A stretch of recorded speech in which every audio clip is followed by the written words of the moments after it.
ஒரு மனுஷனுக்கு பணம் இருக்கிறது பெரிய பவரா இருக்கும்னா, அதுக்கும் மேல உலகத்துல இருக்கிற முக்கியமான புள்ளிகளுக்கு மேல ஒரு பவர் இருக்குதுன்னு நான் உங்களுக்கு சொன்னா நீங்களா நம்புவீங்களா? அப்படி ஒண்ணு தான் ஜெஃப்ரி எப்ஸ்டீன் கை எடுத்த ஒரு ஆயுதம். அதுதான் பிளாக்மெயில். இப்ப வரைக்கும் நிறைய வீடியோஸ் எல்லாம் நமக்கு தெரிஞ்சது ஜெஃப்ரி எப்ஸ்டீன் ஒரு மாமா பையன். ஆனா பிளாக்மெயில் பண்ற ஒரு யுத்திய வச்சு ஒட்டுமொத்த உலகத்தையும் கண்ட்ரோல் பண்ண வச்சவர்னு சொன்னா நீங்களா நம்புவீங்களா? அதை பத்தி தான் இன்னைக்கு நம்ம வீடியோல பார்க்க போறோம். வாங்க வீடியோக்குள்ள போவோம்.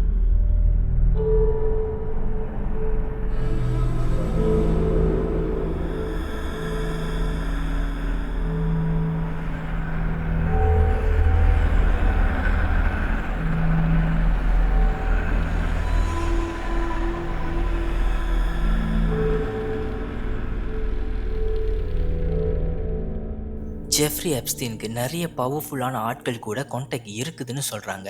எங்கிருந்து இது ஸ்டார்ட் ஆனுச்சு? ஈவன் மைக்கேல் ஜாக்சன்லாம் இவர் கூட தொடர்பு இருக்குதுன்னு சொல்றது பெரிய ஆச்சரியமாவே இருக்கு. ஜெஃப்ரி எப்ஸ்டீன் தன்னோட ஐலண்டை பார்த்தீங்கன்னா ஒரு பெடோஃபைல் ஐலண்டா ஆக்கி நிறைய பணக்காரனோட காம இச்சைக்கு ஒரு ஏஜென்டா இவன் வேலை செஞ்சிருக்கான்.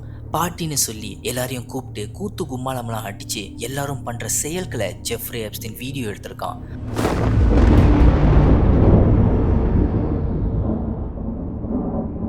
அவனோட ஐலண்ட்குள்ள பார்த்தீங்கன்னா ஹிடன் கேமராஸ்லாம் பெட்ரூம்ல இருந்திருக்கு.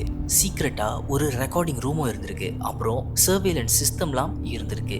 இதுல ஒரு கொடுமையான விஷயம் என்னன்னு பார்த்தீங்கன்னா, ஈவன் விக்டிம்ஸ் யூஸ் பண்ற பாத்ரூம், சேஞ்சிங் ரூமு எல்லா இடத்துலயும் பார்த்தீங்கன்னா கேமரா இருக்குது. இப்படி இந்த இடத்துலலாம் கேமரா இருக்குதுங்கிறத விக்டிமான ஒரு பொண்ணு தான் இதை சொல்லியிருக்கா.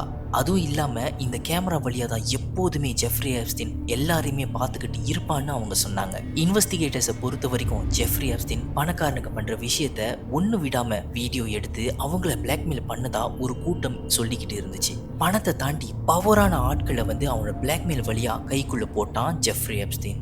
நான் சொல்ற விஷயத்த நீ செய்யலனா உன்னோட படத்தை தான் ஒட்டுமொத்த உலகமும் பார்க்கும். இமேஜின் பண்ணுங்களேன், இந்த இடத்துல மாட்டினது பார்த்தீங்கன்னா பிரசிடென்ட், பில்லியனர் இல்லாட்டி ஏதாவது செலிபிரிட்டியா இருந்தா வீடியோ லீக் ஆனா மறுகணம் அவங்களோட மொத்த கேரியர், ஃபேமிலி, இவ்வளோ நாளா சேர்த்து வச்ச பேரு புகழ் எல்லாமே ஒரு நொடியில காணாம போயிடும். அதுக்காகவே நிறைய பணக்காரனுங்க ஜெஃப்ரி எப்ஸ்டீன் சொல்றத கேட்டாங்க. ஜெஃப்ரி எப்ஸ்டீனோட ஒரு பிரைவேட் ஜெட்டு, அதோட பேரு கூட பார்த்தீங்கன்னா லொலிதா எக்ஸ்பிரஸ்னு சொல்லுவாங்க. பாலிட்டிஷியன், பிஸ்னஸ்மேன், சயின்டிஸ்ட், செலிபிரிட்டி இவங்க கூடவே சில இன்னசென்டான ஆட்கள், சிலர் பார்த்தீங்கன்னா சஸ்பீசியஸான ஆட்கள், இன்னும் சில பேர் யாருன்னு கூட நமக்கு தெரியாதவங்க எல்லாருமே இவனோட பிரைவேட் ஜெட்ல போயிருக்கிறதாகவும் அதுவும் ரிப்பீட்டடா ஜெஃப்ரி எப்ஸ்டீன் கூட டிராவல் பண்ணதாகவும் சொல்லியிருக்காங்க. இதுல ஸ்கேரி பார்ட் என்னன்னு பார்த்தீங்கன்னா, இங்க போனவங்களை பத்தி இல்ல, யார் யார் இன்னும் அந்த ஐலண்ட்ல ஹிடனா இருக்காங்க என்கிறது தான் ஒரு பெரிய கேள்விக்குறியா இருக்கு. இவன் நிறைய பெயர்கள் பாத்தீங்கன்னா எப்ஸ்டீன் ஃபைல்ல இருந்து அழிச்சிருக்காங்களாம். இதுக்கு அர்த்தம் எப்ஸ்டீனை விட இன்னும் பவர்ஃபுல்லான ஆட்கள் அந்த ஐலண்ட்ல இருக்காங்களா? எஸ். ஈவன் அவனோட சாவுல கூட ஒரு பெரிய மிஸ்திரி இருக்கு.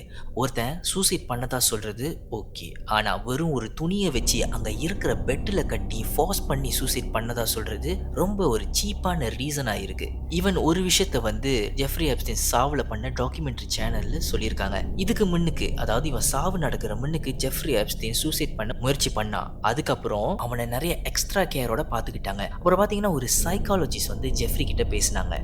எதுக்கு நீ சாக பார்த்த அப்படின்னு கேட்குறப்போ ஜெஃப்ரி எப்ஸ்டீன் என்ன சொல்லியிருக்கான்னு பார்த்தீங்கன்னா, நான் ஏன் சாகணும், எனக்கு வாழணும்னு ஆசை இருக்கு அப்படின்னு ரொம்ப காமாவே சொல்லியிருக்கான். ஜெஃப்ரி எப்ஸ்டீனோட அட்டாப்சி ரிப்போர்ட்ல கூட பார்த்தீங்கன்னா இது கொலையா தான் இருக்கும்னு சந்தேகப்படுறாங்க எல்லாருமே. அப்போ ஜெஃப்ரி எப்ஸ்டீன் கொலை பண்ண அந்த ஆளு தான் இவனுக்கும் மேலே இருக்கிற ஒரு ஆளா? ஜெஃப்ரி சாகுறது மூலியமா நிறைய சீக்ரெட்ஸ் அவனோடே முடிஞ்சிருச்சு. Elon Musk, Bill Gate, Jeff Bezos இவங்கள மாதிரி ஜெஃப்ரி எப்ஸ்டீன் ஒன்றும் பில்லியனர்ஸ் இல்லை. அவங்கள மாதிரி இவனுக்கு பெரிய கம்பெனிஸும் இல்லை. ஆனாலும் பிளாக்மெயில் பண்ற ஒரு யுத்தியை வச்சு ஆட்களை ஒரு பெரிய நெட்வொர்க்கை கிரியேட் பண்ணான் ஜெஃப்ரி எப்ஸ்டீன். இவ்வளோ ஈவல் ஜீனியஸா இருக்கிறதாலே இவன் கூட சில secret agencies, Illuminati society, shadow organisation இப்படி நிறைய ஆர்கனைசேஷன், சொசைட்டி, ஏஜென்சில வந்து ஜெஃப்ரி எப்ஸ்டீன் வேலை செய்யறான் அப்படின்னு ஒரு பெரிய புரளியை கலப்பிக்கிட்டு இருக்காங்க. ஒரு வேலை இப்படி இவங்க சொல்ற வதந்தி மட்டும் உண்மையா இருந்துச்சுன்னா ஜெஃப்ரி வெறும் ஒரு ஆயுதம் மட்டும்தான். அதை எரிஞ்சவன் தான் நம்ம கண்டுபிடிக்கணும். இவன் பண்ற காரியத்துக்கு பின்னாடி ஒரு பெரிய நெட்வொர்க்கே இருக்கிறதா எல்லாருமே சொல்லிக்கிட்டு வராங்க.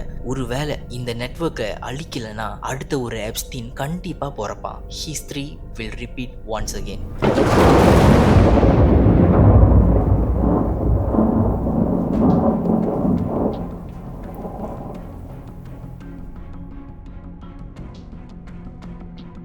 இவங்களெல்லாம் வேரோட பிடிச்சி எரிஞ்சாதான் நாடு உண்மையான சுதந்திரத்தை அடையும். என்ன கேட்டீங்கன்னா ஜெஃப்ரி மாதிரியான ஆட்கள் இந்த உலகத்துல நிறையவே இருக்காங்க. இப்போ இவன் மாட்டுனா மத்தவங்களாம் எப்போ மாட்டுவாங்கன்னு தெரியல. ஆனா யாருமே கர்மா கிட்ட இருந்து தப்பிக்க முடியாது. நம்ம செய்யற செயலுக்கு தக்க சன்மானம் இந்த உலகம் கொடுக்கும். அதனாலதான் என்னைக்குமே நல்லது செஞ்சு பழகணும்னு சொல்லுவாங்க. கடவுள் மனுஷனுக்கும் காமத்தை கொடுத்தாரு, மிருகத்துக்கும் காமத்தை கொடுத்தாரு.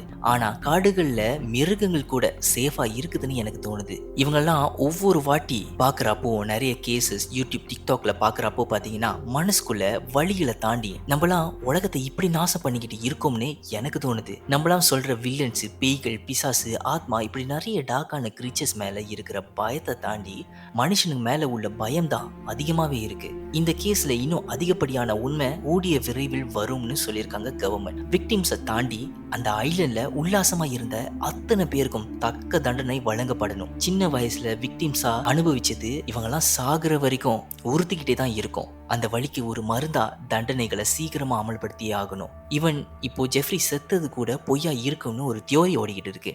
அதுக்கு காரணம் ஒரு போட்டோ.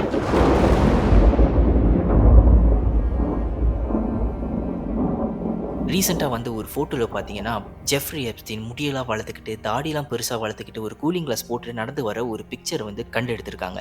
அது மூலியமாக ஜெஃப்ரி எப்ஸ்டீன் சாகலைன்னு ஒரு பெரிய புரளியே ஓடிக்கிட்டு இருக்கு. ஒரு பக்கம் பார்த்தீங்கன்னா சில பேர் வந்து அந்த ஃபோட்டோவை ஏஐன்னு சொல்கிறாங்க. ஆனால் இதுவும் பார்த்தீங்கன்னா எந்த அளவுக்கு உண்மைன்னு யாருக்குமே தெரியல. சில விஷயம்லாம் கான்ஸ்பிரசி தியோரியாக தான் ஓடிக்கிட்டு இருக்கு. கெனிபலிசமாக இருக்கட்டும், குழந்தைகளோட ரத்தத்தை குடிக்கிறதா இருக்கட்டும், சாத்தானோட இணைச்சி பேசுறதா இருக்கட்டும், இப்படி நிறையவே இருக்கு. ஆனா ஒண்ணு மட்டும் உண்மை, இந்த ஐலண்ட் ஒரு பெடோஃபைல் ஐலண்ட். ஆக்சுவலி இந்த கேஸ்லாம் பாக்குறப்ப நிறைய வில்லன்ஸ்லாம் வந்து முளைச்சிக்கிட்டு இருக்காங்க. அதுவும் பாத்தீங்கன்னா மனுஷனா இருந்து வில்லனா மாறக்கூடிய பெரிய பெரிய வில்லன்ஸுங்க. நேச்சருக்கு வந்து ஒரு பழக்கம் இருக்கு. ஏதாவது ஒரு புது வியாதியோ இல்லாட்டி ஒரு தீர்க்கப்படாத முடியாத ஒரு விஷயம் பிறக்குதுன்னு வச்சுங்களேன், அதை அழிக்கிறதுக்கு இயற்கை வந்து சில சக்திகளை மனுஷனுக்குள்ள அமைக்குமா. உதாரணத்துக்கு நீங்களாம் வந்து டீமன் ஸ்லேயர் பாத்தீங்கன்னா ஒரு டீமன் கிங்னு ஒருத்தன் முளைக்கிறப்போ மனுஷனுக்குள்ள ஒரு கர்ஸ் மார்க் ஆக்டிவேஷன் ஆனிச்சு. இந்த கர்ஸ் மார்க் மூலியமா மனுஷனுங்களோட ஸ்டெமினா, ஸ்பீடு, அப்புறம் அவங்களோட ஸ்கில்ஸ் எல்லாமே வந்து எத்தனையோ மடங்கு அதிகமா இருக்கும் அப்படின்னு சொல்லுவாங்க.